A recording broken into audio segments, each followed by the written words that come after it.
भगवान श्री कृष्ण के कितने विवाह है टोटल? 16,108। सवाल खड़ा हुआ, भगवान को इतने विवाह करने की क्या जरूरत थी?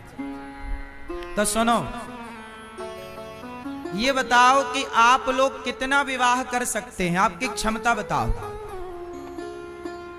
आप लोग कितने विवाह कर सकते हो? आप 2। अभी हुआ कितना है? ये चश्मा वाले भैया का आपका 1 हुआ, 1 और करना है। बताएंगे तुम्हारी घरवाली से कि तुम 2 ब्याह का कह रहे हो। सुनो मैया, मैया ओ लाल मैया, काय खड़े होके पंखा झलका रही हो मेरी माँ? बैठ लो मेरी मैया, सुनो अब शांति से। मैया ओ हरी मैया, इधर चली मैं उधर चली, पता नहीं मैं किधर चली। बैठ जाओ मेरी माँ। अच्छा सुनो, आप लोगों को मौका मिले तो आप कितने विवाह कर सकते हो? उत्तर दो, बताओ। आपकी यदि 100 पत्नियां हो, माना कि, तो क्या 100 पत्नियों को आप रखने की, खिलाने पिलाने की व्यवस्था कर सकते हो? बोलो, आपसे संभल पाएंगी 100 पत्नियां? उत्तर दो। यदि आपकी 100 पत्नियां हो तो क्या संभाल पाओगे? ना संभल रही? सोचो, आपके 100 पत्नियां हो जाएं तो आप 100 नहीं संभाल पाओगे। अरे 100 की क्या कहें, 5 हो जाएं तो 5 ना संभलेंगी। लेकिन भगवान ने 16,108 पत्नियां संभाली, सबके गर्भ से 10-10 बच्चे पैदा हुए और एक एक बेटी छोरी पैदा हुई। 10-10 छोरा एक पत्नी से और एक एक छोरी। अब बताओ, इतना शक्ति, इतना पावर किसके पास हो सकता? कोई मनुष्य के अंदर होगा? केवल भगवान। भगवान ने इतने सारे विवाह करके ये सिद्ध कर दिया कि ये केवल भगवान हैं, भगवान ही कर सकते हैं, कोई इंसान के बस का नहीं। प्रिय भक्तों, भगवान हर पत्नी के साथ रहते भी हैं। ऐसा नहीं कि आज इसके साथ हैं तो उसके साथ ना हो। नारद जी ने देखा कि भाई क्या भगवान सबके साथ रहते हैं? बोले हाँ, सबके साथ रहते हैं। एक समय पे भगवान सबके साथ, ये अनेक रूप बनाकर भगवान सबके साथ लीला कर रहे हैं। यही भगवान है। भगवान की एक कथा है, भक्त की। कृष्णस्यासीत् सखा कश्चित्, ब्राह्मणो ब्रह्मवित्तमः, विरक्त इंद्रियार्थेषु, प्रशांतात्मा जितेन्द्रियः। भगवान के एक परम मित्र हुए, नाम है सुदामा। ए मैया, अरे बैठ जा, सुनो। ओ बहन, ये मोबाइल वाली बहन को बुला। अब जहां जो बैठा ना, आप ना डिस्टर्ब करो। अब शांति से बस बैठो आप भी और सुनो। सुनो ध्यान से। भगवान श्री कृष्ण के एक मित्र हैं, नाम है सुदामा। क्या नाम है भगवान के मित्र का? सुदामा। सुदामा के पिता का नाम क्या है? धर्माध्वरी। धर्माध्वरी सुतः सुदामा। सुदामा जी के पिता का नाम क्या है? धर्माध्वरी। सुदामा जी की पत्नी का नाम क्या है मैया? क्या नाम है? माता सुशीला। सुदामा जी की पत्नी बड़ी अच्छी है। कुचैलम मलिनम क्षामम, ध्वजम धमनि संततम। सुदामा जी फटे पुराने कपड़े मिल जाएं वही धारण कर लेते। सुदामा जी की कोई इच्छाएं नहीं थी, कामनाएं नहीं थी। हर परिस्थिति में प्रसन्न रहना जानते थे सुदामा जी। भिक्षा मांग कर लाते, जो मिल जाता खाते। कई कई दिन तो ऐसा भी दिन आता कि सुदामा जी के घर में चूल्हा नहीं जलता था। गरीबी सिर चढ़ के बोल रही थी। आप बताओ इस संसार का सबसे भयंकर रोग क्या है? बताओ, इस संसार का सबसे बड़ा रोग है गरीबी। देने वाले किसी को गरीबी ना दे, जान ले ले मगर बदनसीबी ना दे। सबसे बड़ा रोग है गरीबी। सुदामा जी को वही रोग लगा है। कुछ लोग कहते हैं सुदामा गरीब है। चलो, पैसे का अभाव तो है ही, रोटी तो है ही अभाव, लेकिन सुदामा को दूसरी दृष्टि से देखा जाए तो सुदामा बहुत अमीर है। कैसे? अरे जिसका मित्र कृष्ण है, जिसका परम धन कृष्ण हो, वो गरीब कैसे हो सकता है?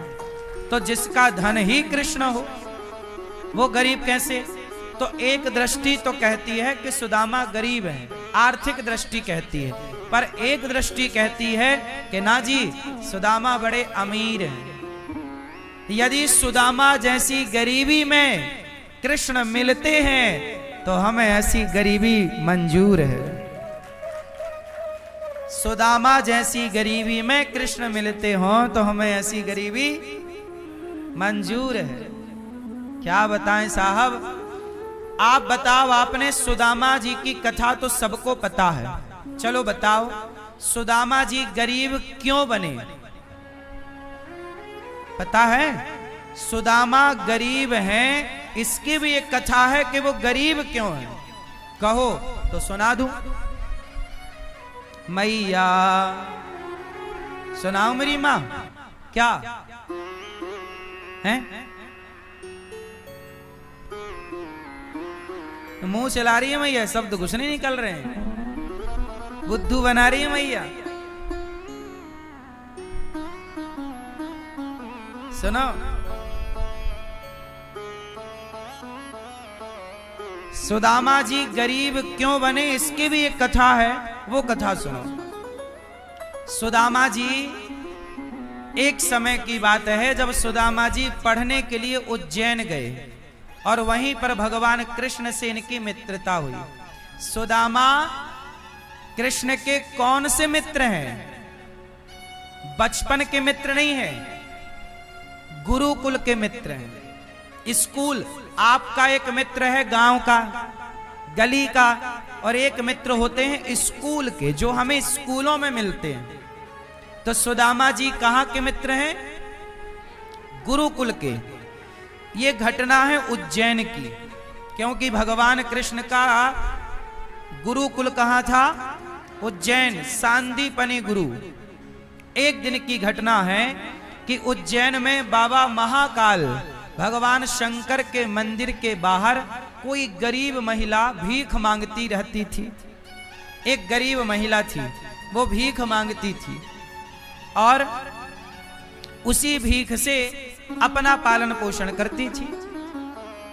कोई मंदिर दर्शन करने आए तो वो महिला को भीख में कोई चावल देकर जाए, कोई चने देकर जाए, कोई फल देकर जाए, कोई पैसा देकर जाए, उसी से वो बूढ़ी अम्मा अपना गुजारा करती थी।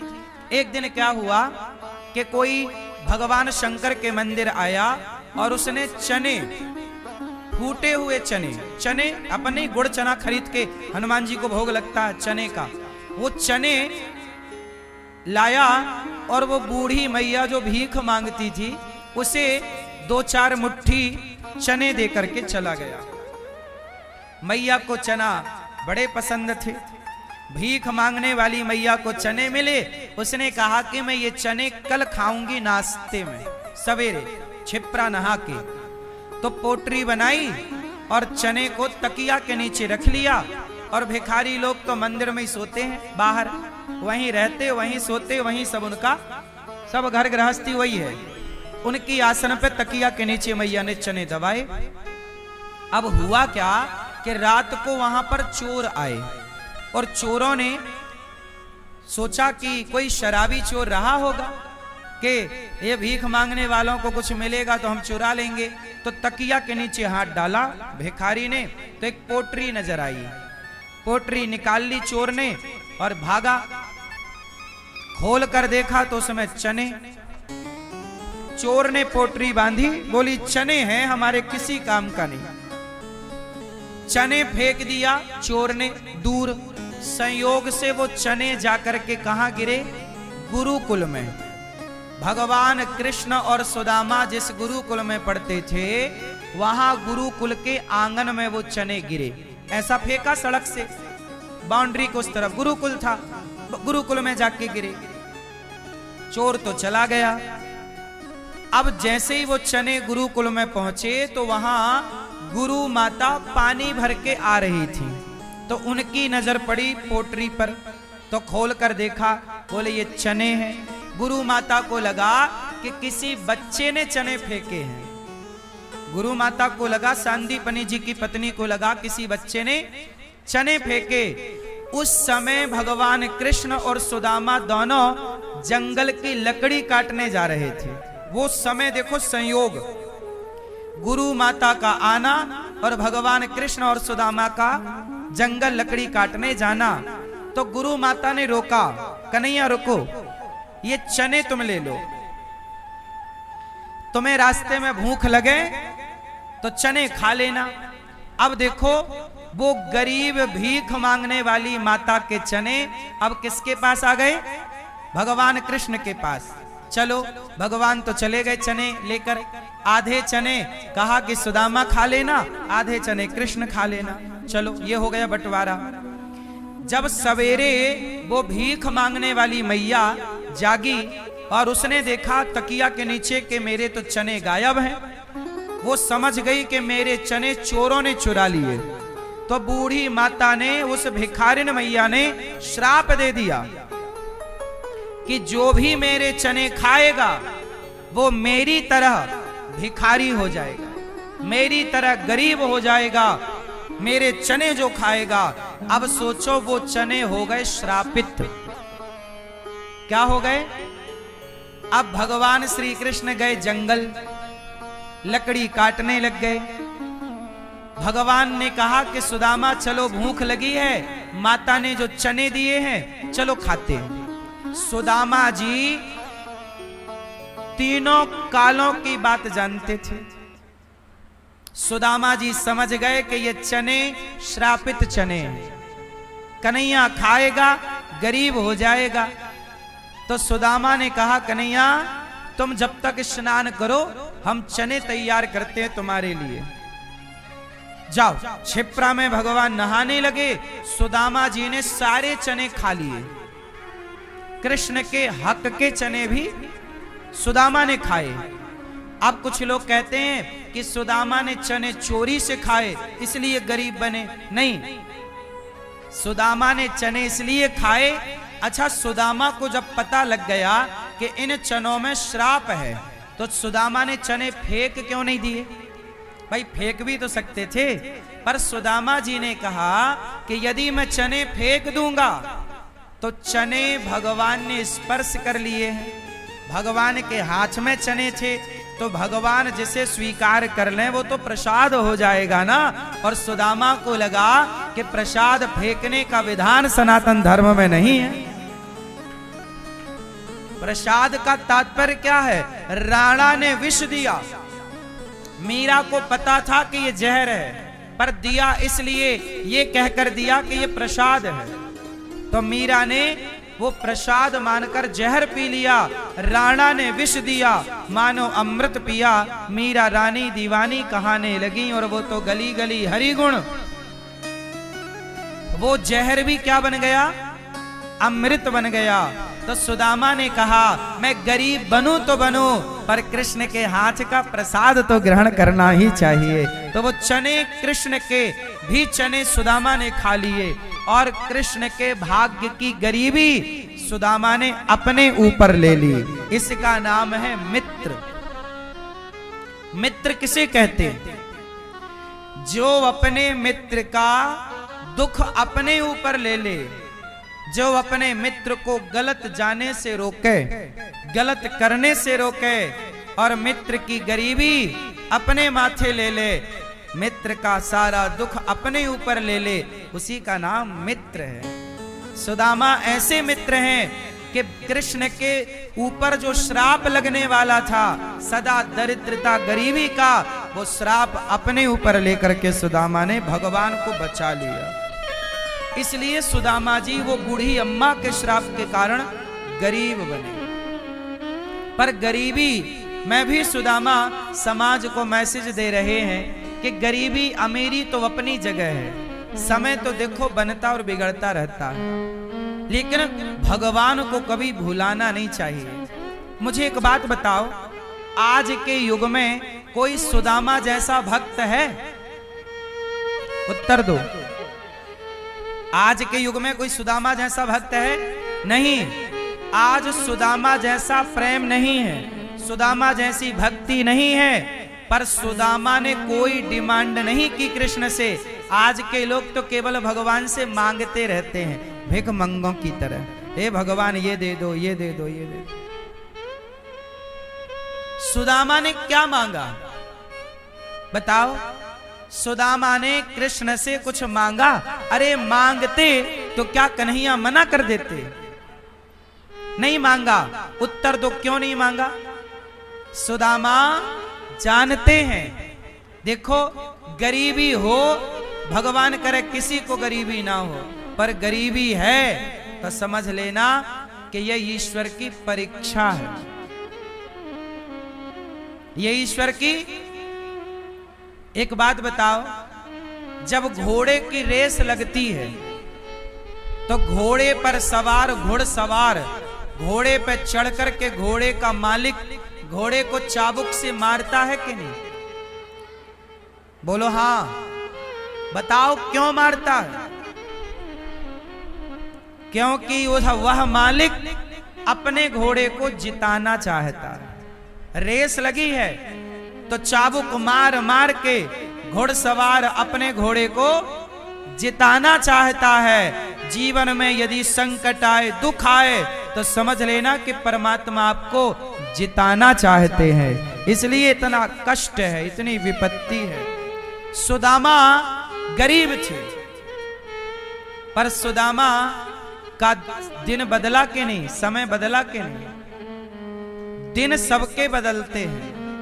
दिन बोलो, दिन सबके बदलते हैं साहब, थोड़ा सब्र रखो। दिन सुदामा के बदले हैं तो आपके भी बदलेंगे, पर सुदामा की तरह भरोसा अपने भगवान पर रखो। सुदामा की तरह समर्पण अपने भगवान में करो, दिन तो बदलेंगे। आज नहीं तो कल।